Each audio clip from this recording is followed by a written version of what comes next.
డబ్బు, అనారోగ్యం, ఉద్యోగం, వ్యాపారం, అప్పులతో బాధపడుతున్నారా? మీకోసమే లాంచ్ యువర్ ఫ్యూచర్ ప్రోగ్రామ్.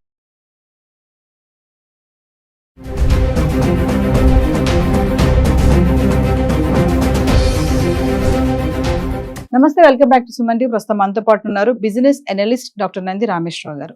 నమస్తే సార్. సార్, రీసెంట్ గా స్టెమ్ ఓపీటీ స్టూడెంట్ ని ఎయిర్పోర్ట్ లో, అంటే తను ఇంటికి వెళ్ళి తిరిగి వస్తుండగా ఏమి సంబంధం లేకుండా తన ఇంటర్వ్యూ రూమ్ లోకి తీసుకెళ్లి కొన్ని ప్రశ్నలు అడిగారు. అబ్బాయికి ఎటువంటి కేసెస్ లేవు, అబ్బాయి పైన ఎటువంటి సమస్యలు లేవు అతనికి. బట్ అలా తీసుకెళ్లడం వల్ల అతనికి ఏం అర్థం కాలేదు. అంటే ఇలా ఓపీటీ స్టూడెంట్స్ ని వితౌట్ ఎనీ ఇన్ఫర్మేషన్ అట్లా తీసుకెళ్లి ఇంటర్వ్యూ చేయడం అనేది ఎంతవరకు కరెక్ట్ అంటారు? ఇది కామనే అనుకోవచ్చా, రిస్క్ అనుకోవచ్చా? అంటే ఇప్పుడు చెప్పేవాడికి వినేవాడు ఎప్పుడు లోకే. ట్రంప్ వచ్చిన తర్వాత ఏమైందంటే చాలా సిస్టమ్స్ డిస్టర్బ్ అయినాయి. ఎవరిని డౌట్ చేయాలో ఎవరిని డౌట్ చేయకూడదు తెలియక అందరినీ డౌట్ చేస్తున్నారు బేసిక్గా. సో మీరు చూడగానే ఈ అమ్మాయి డౌట్ ఉందంటే చెక్ చేయి. అమ్మాయికి అన్నీ ఉంటాయి, అబ్బాయికి అన్నీ ఉంటాయి, బట్ చెక్ చేయి. అదొక పని. కొన్ని అట్లా లంచాలు గించాలంటే అదేమి ఉండవు. మన దగ్గర కొన్ని అవేర్నెస్ అక్కడ అవి ఉండవు. వాళ్ళకి ఏంటంటే టార్గెట్ ఏంటంటే ట్రంప్ గారు ఏ విషయం మీద వచ్చాడు ఎలక్షన్లో? ఇమిగ్రేషన్. ఫస్ట్ సంతకం పెట్టిన దగ్గర ఇమిగ్రేషన్ ఫ్రమ్ డిఫరెంట్ కంట్రీస్ వాళ్ళని తగ్గించేసి మన వాళ్ళకి ఆపర్చునిటీస్ పెంచుదాం అన్నారు.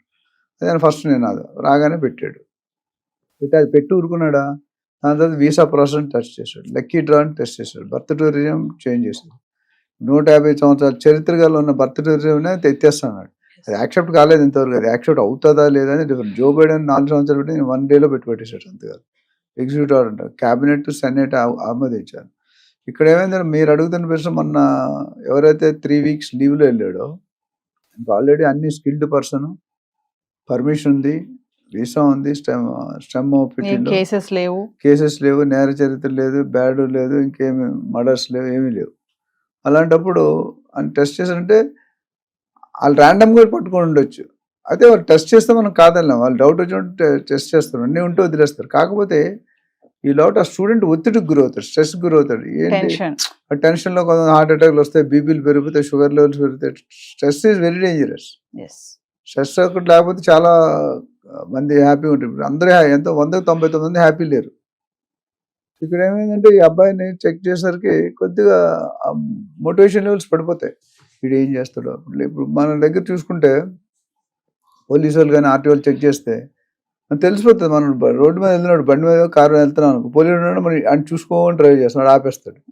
ఇండికేషన్ అన్ని ఉన్నాడు, అది పట్టించుకోడు. వాడు చేసుకుంటే మన పని వల్ల చేసుకుంటాం.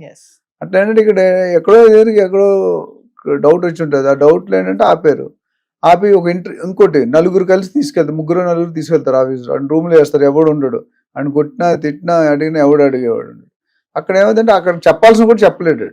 చాలా మంది స్టూడెంట్స్ ఎగ్జామ్లో చదువుకొని వెళ్తారు, ఆ టెన్షన్ మర్చిపోతారు. ఎగ్జామ్ రాసినప్పుడు గుర్తురాదు, బాగా చదువుతారు, ఆ క్వశ్చన్ రాయాలి, మరి బయటకు వచ్చి గుర్తుంది. టెన్షన్లు ఉంటూ కొన్ని పనులు. నేను ఒక ఎగ్జాంపుల్, ఫైల్ ఉంటుంది మనకి, పేపర్లు ఉంటాయి, ఎల్ ఫోల్డర్ ఉండి పేపర్లు పెడతాం. మా బాస్ ఒక 10 days ముందు పేపర్ ఇచ్చాడు, అక్కడ అందరూ 100 పేపర్లు ఉన్నాయి. కరెక్ట్ పేపర్ పట్టుకుని టెన్షన్గా అక్కడ వెళ్తాం, కానీ పేపర్ అక్కడే ఉంటుంది, మనకు దొరకదు. తర్వాత ఇంటికి వెళ్ళి కూల్ మనం చేపెట్టుగా పేపర్. సో స్ట్రెస్ లెవెల్స్ టెన్షన్లో చేసేవి వేరు పనులు. 2 మనుషులు ఉన్నారు అనుకోండి, అరుచుకుంటారు. మీకు చుట్టాలు, సిస్టర్ బ్రదర్ కానీ ఎవరైనా ఎందుకు అరుచుకుంటారు? దగ్గర ఉంటే ఎందుకు అరుచుకుంటారు చెప్పండి? మనుషులు దగ్గర ఉన్నది ఎందుకు అరుచుకోవాలి? మనుషులు దగ్గర ఉన్నా కానీ మనుషులు దూరాలు ఉంటాయి, అందుకని అరుచుకుంటారు. ఇక్కడ కూడా ఏంటంటే అబ్బాయిని తీసుకెళ్ళినప్పుడు మేబీ స్ట్రెస్కి కానీ కొద్దిగా బాధకి ఇబ్బంది పడి ఉంటాడు. ఒక్కోసారి ఫ్లైట్ను కూడా మిస్ చేస్తారు, క్లారిటీ రాదు, డౌట్ తర్వాత ఫ్లైట్లో పంపిస్తామని లేకపోతే ఏదో చేసి. సో వాళ్ళు చేసిన తప్పులు కూడా మనం బలైపోతుంటాం. ట్రంప్ వచ్చిన ప్రకారం వాళ్ళకి ఫుల్ రైట్స్ ఇస్తున్నారు కాబట్టి సెక్యూరిటీ ఏజెన్సీ కానీ లేకపోతే చెకింగ్ మన వీసా ఆఫీసర్స్ కానీ వీళ్ళందరూ ఫుల్ రైట్. మన మోడీ గారు యుద్ధానికి కలిగించారు, డిఫెన్స్ మొత్తం మీరు ఏమైనా చేయండి, మన పేరు నిల్చోబెట్టారు. ఫుల్ స్వింగ్లో 2 అమ్మాయిలు హ్యాండిల్ చేస్తారు చూడండి, ఉమెన్ ఆఫీసర్. అది చాలా గ్రేట్. అంటే ఒక పైలట్ నడిపించేయడం అనేది అంత వెళ్ళి పని కథం చేసుకుని 15 నిమిషాలు మళ్ళీ కామ్గా వచ్చేసారు. That's not at easy because our PM, the country head has given a full power. నువ్వు ఏమైనా చేయి, we should not get defeated. అట్లా ట్రంప్ ఏమన్నట్టు నువ్వు ఏమైనా చేయండి, మీరు పట్టుకోండి. వాళ్ళు దొరికారు కూడా, కొంతమంది దొరికారు కూడా. వాళ్ళని 100% మీరు తప్పు అనలేరు. ఎందుకంటే ర్యాండమ్గా చెక్ చేసినట్టు మన వాళ్ళు తక్కువ ఉంటారు compare to Japan, China, Mexico, Panama, Canada ఇవన్నీ చూసుకుంటే మన పోర్షన్ చాలా తక్కువ. బట్ మన పోర్షన్ మనోడు అందులో ఎక్కడున్నాడో తెలియదు కదా. ఎస్ సో ర్యాండమ్ గా చెక్ చేసినప్పుడు మన వాళ్ళు ఉంటారు, చైనా వాళ్ళు అందరినీ చెక్ చేస్తారు, వాళ్ళు కూడా చెక్ చేస్తారు. మనం అన్ని ఉన్నా సరే ఒక చెకింగ్ గురవుతాం. ఇప్పుడు సపోజ్ ఒక రూమ్ లో స్కూల్ చిల్డ్రన్ అప్పుడు ఉన్నది, ఒక గోల్డ్ రింగ్ పోయింది, అది గోల్డ్ చైన్ పోయింది, వాచ్ పోయింది, అందరినీ చెక్ చేస్తారు. తీసినోడు ఒక్కడే, బట్ అందరినీ చెక్ చేస్తారు. It's a process, it's a protocol. అలా ఇక్కడ ఏంటంటే స్టూడెంట్ అలా చేయడం అనేది రిస్క్ అంటే యాక్చువల్గా కరెక్ట్ కాదు, బట్ గవర్నమెంట్కి ఉన్న కండిషన్. ఇప్పుడు సెక్యూరిటీ, ఎయిర్పోర్ట్కి వెళ్తే సెక్యూరిటీ 3 గంటలు అంటున్నారు. సెక్యూరిటీ చెక్ ఇన్ 10 నిమిషాలు, కొన్ని జనం ఉన్న 6 గంటలు, 3 గంటల ముందు రావాలంటారు ఫ్లైట్కి వెళ్ళాలంటే.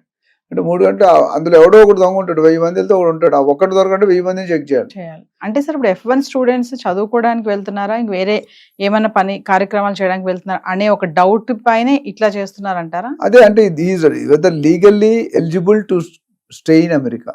So it is whether it is F1, whether it's OPT, whether STEM OPT, whatever it may be, or job visa, H1 ఏదైనా అవ్వచ్చు. వాళ్ళకి క్లారిటీ ఉంటే ఏమన్నారు, క్లారిటీ లేకపోతే లోన్ వేస్తారు. Thank you sir.